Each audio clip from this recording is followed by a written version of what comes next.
कहानी है एक शहर की।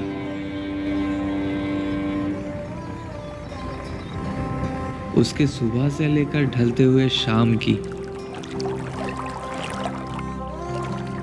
कहानी हेरिटेज की, दौड़ते हुए पीले टैक्सी की। कहानी मिठास की, बिरयानी के एहसास की। यहाँ के दुर्गा पूजा की,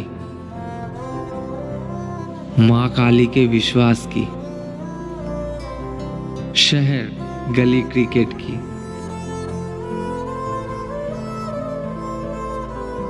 कॉलेज स्ट्रीट में बुक पहाड़ की।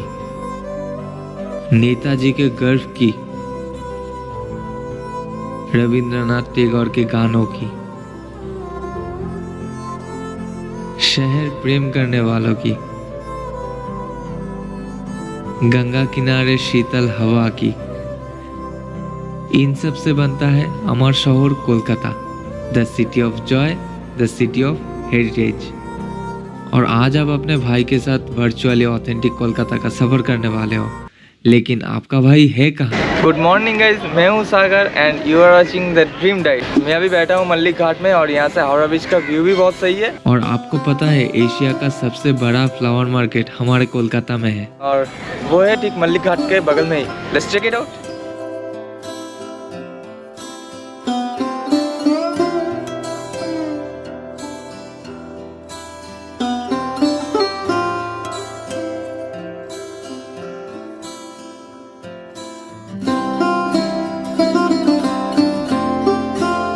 वैसे ये मार्केट कुछ 125 साल पुराना है और यहाँ बस आपको चारों तरफ कलरफुल फ्लावर ही दिखेंगे। आपको शायद नहीं पता होगा कि एम्स्टर्डम, ऑकलैंड एंड दुबई में जो वर्ल्ड का बिगेस्ट फ्लावर ऑक्शन होता है, वहाँ का 80% फ्लावर कोलकाता से सप्लाई होता है। वैसे इन फूलों की खुशबू से इस जगह को पूरा ऑथेंटिक बनाती है और आपके दिन को भी। अभी सुबह के 8:30 बज रहे और लगता है मुझे ब्रेकफास्ट करना चाहिए। पर आसपास ब्रेकफास्ट करने के लिए कोई दुकान नहीं दिखा, लेकिन एक चाय की दुकान दिखी जहाँ पर एक अंकल बहुत बढ़िया चाय बना रहे थे। फिर सोचा दिन की शुरुआत क्यों ना एक चाय से ही किया जाए। देखो भाई, आप कोलकाता आए हो और हावड़ा बीच के सामने बैठ के चाय नहीं पिए तो मतलब कोलकाता आना ही बेकार है आपका। हाँ, हावड़ा बीच के पास बैठ के मिट्टी के भार में चाय पीने की एक बाबा अलग ही फीलिंग होती है। वैसे आप चाहो तो ब्रिज के ऊपर भी जा सकते हो, जहाँ से बहुत खतरनाक व्यू आती है।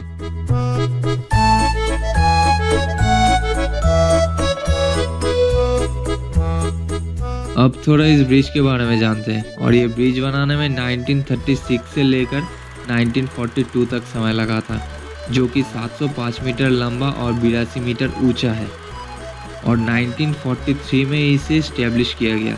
बाय द वे, ये ब्रिज को ब्रिटिश के टाइम पे बनाया गया था, जिसे बनाने में उस टाइम पे लगभग 2.5 करोड़ रुपए खर्चा हुआ था।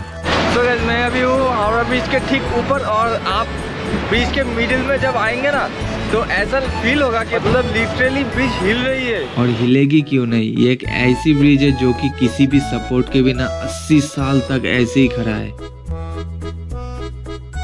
सो गाइस, इसके बाद आप कुमोरटुली घूमने आ सकते हैं, जहाँ पे आपको वैराइटीज टाइप के प्रतिमा दिखेंगे। और इस जगह से कोलकाता के लोगों का एक इमोशन जुड़ा हुआ है। और अगर आप यहाँ आते हो तो आपको बहुत सारा आर्ट दिखेगा और बहुत सारे आर्टिस्ट भी दिखेंगे।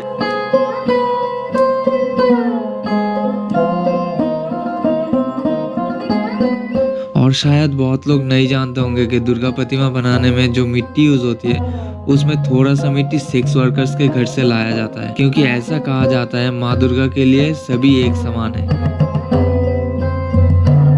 कुछ ही दिनों बाद दुर्गा पूजा है, सो यहाँ पे अभी जोर शोर से काम चल रहा है। और आप मेरे पीछे देख सकते हो बहुत सारे दुर्गा प्रतिमा है। अगर आप दुर्गा पूजा के टाइम पे आते हो ना तो यहाँ पे आपको बहुत भीड़ मिलेगी और पूरा कुमोरटुली आपको कलर से रंगा हुआ मिलेगा। तो यहाँ पे फोटोशूट वगैरह होता है बहुत। हाँ, ये एक बात, आप अगर दुर्गा पूजा के महीने में आते हो तो यहाँ आपको दुर्गा प्रतिमा से ज्यादा जिंदा दुर्गा देखने को मिलेगी।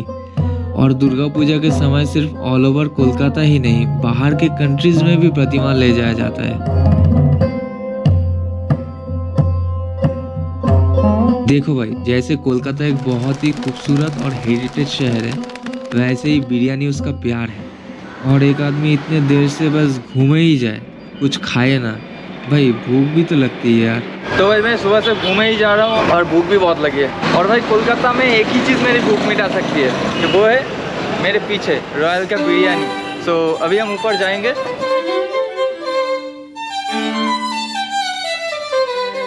और अंदर जाने से पहले आपको एक अंकल दिखेंगे जो बाहर बैठ के मटन चप बनाते हैं, वो भी लकड़ी के चूल्हे में, जिससे एक अलग ऑथेंटिक फ्लेवर आती है। वैसे मैंने अंकल को एक बात पूछा कि सारा दिन ऐसे आग के सामने कैसे बैठते होंगे। फिर उन्होंने बोला, क्या कीजिएगा, ये जो बनाया है ऊपर वाले। आप कितने दिनों से काम कर रहे हैं यहाँ पे? 36 साल से, 1982 से। 1982। चलो अंकल को और डिस्टर्ब करना बंद करके अंदर जाके ऑर्डर करते हैं। एक रॉयल मटन चप, एक रॉयल मटन बिरयानी और रुमाली रोटी। आपने तो सुने होंगे कि कोलकाता का बिरयानी बहुत ही फेमस है, जैसे कि दादा बौदी, अरसलान, अमीनिया, ऐसे ही और भी रेस्टोरेंट्स है जो कि बहुत ही फेमस है। लेकिन पर्सनली मुझे रॉयल का बिरयानी बहुत ही पसंद है। और एक बात, यहाँ का रॉयल मटन चप एक बार खाओगे ना तो मतलब बात ही नहीं निकलेगी मुँह से। एंड मैं एक हॉल लिया हूँ, फैमिली हॉल है। यहाँ पे 6 नहीं 8 सीट है। ये लो आ गया हमारा खाना।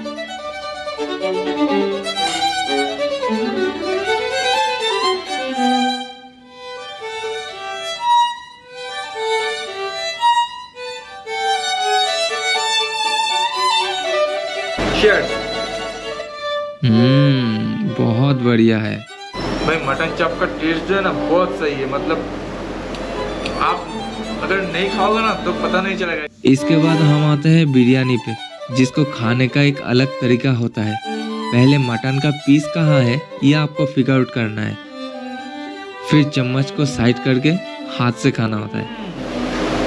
मतलब मटन का जितना टेस्ट है उतना ही सॉफ्ट है। हाँ, और एक बात, कोलकाता के बिरयानी में आलू बहुत फेमस है, लेकिन रॉयल की बिरयानी में कभी आलू नहीं डालता। क्यों नहीं डालते मैं नहीं जानता, लेकिन स्वाद तो बहुत सही है भाई। तो जल्दी से लंच कंप्लीट करते हैं और इसके बाद और भी जगह जाना है।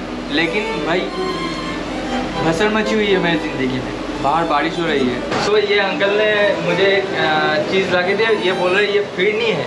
ये किस चीज़ से बनता है? दूध, चावल, मावा और केसर। तो ये दूध, चावल, मावा और केसर से बनता है।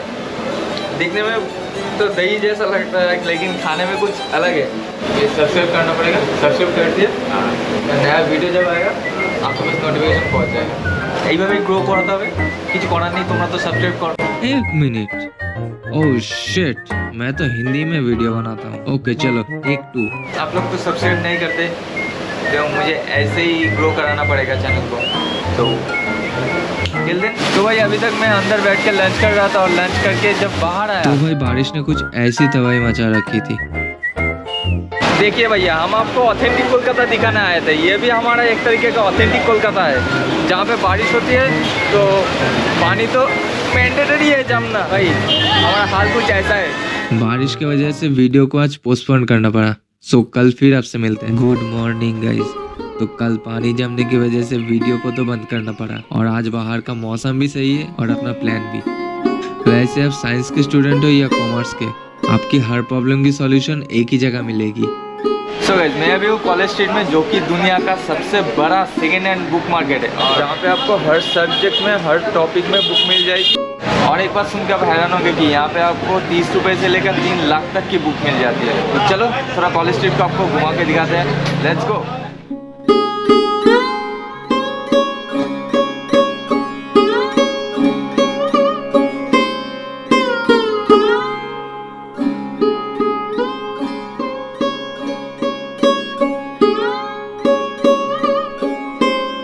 दासगुप्ता एंड कंपनी, जो 1886 में एस्टेब्लिश हुआ था, और कॉलेज स्ट्रीट का सबसे पुराना बुक शॉप है, जहाँ पे उन दिनों बहुत सारे इंटेलेक्चुअल्स आते थे।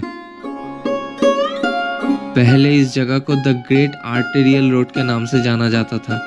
फिर 1817 में हिंदू कॉलेज बनाने के बाद इसे कॉलेज स्ट्रीट का नाम दिया गया।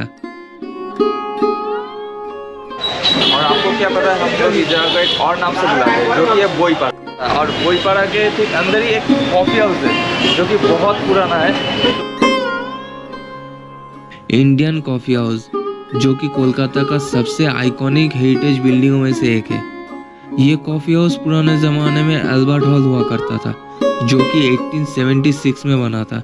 फिर 1942 के आसपास कॉफ़ी बोर्ड बनाया गया और उस समय यहाँ पे नेताजी, रविंद्रनाथ टैगोर, सत्यजीत राय, अपूर्णा प्रमुख, अमर्त्य सेन जैसे बहुत सारे इंटेलेक्चुअल्स आते थे, लाइक अड्डा मारने।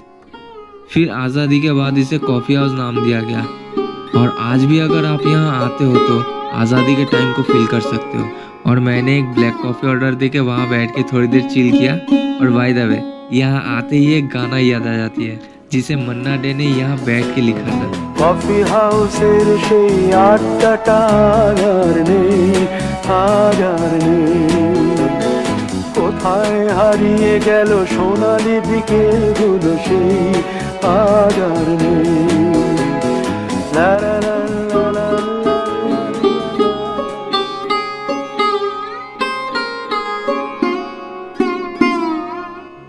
उसके बाद चलते चलते एक दुकान मिली और एक फ्राइड राइस लिया, जो कि प्राइस के हिसाब से बहुत सही था। फिर शांति से बैठ के खाया, देन मेट्रो पकड़ा और देखो भाई, कलकत्ता के हर एक लोगों को ना खाने के बाद मीठा खाना बहुत पसंद है, जिसे हम मिष्टी कहते हैं। और मिष्टी खाने के लिए मेरा एक ही फेवरेट प्लेस है और वो है बलरामन मल्लिक एंड राधारमन मल्लिक। वैसे आप अंदर जाते ही कंफ्यूज हो जाओगे कि कौन सा मिष्टी ट्राई करना है और कौन सा स्किप करना है। वैसे मैंने 2 बेक रसगुल्ला और एक खीर दही लिया था, जो यहाँ की सबसे फेमस आइटम में से 2 है और आपको ये डेफिनेटली ट्राई करना चाहिए। इनकी दुकान 1885 में स्टैब्लिश हुआ था और आज पूरे कोलकाता भर में इनका आउटलेट्स है। आप अगर आते हो तो गूगल में चेक कर लेना। बाय द वे, मैंने दही को पार्सल करा लिया किसी शांत जगह पे बैठ के खाने के लिए। और अभी मेरे सामने है कोलकाता का सबसे बड़ा बिल्डिंग। और शांति तो भाई एक ही जगह मिल सकती है और वहाँ जाने के लिए मुझे 40 मिनट तक पैदल चलना होगा, क्योंकि मैं अभी जहाँ पे हूँ यहाँ से वहाँ तक कोई गाड़ी नहीं मिलेगी।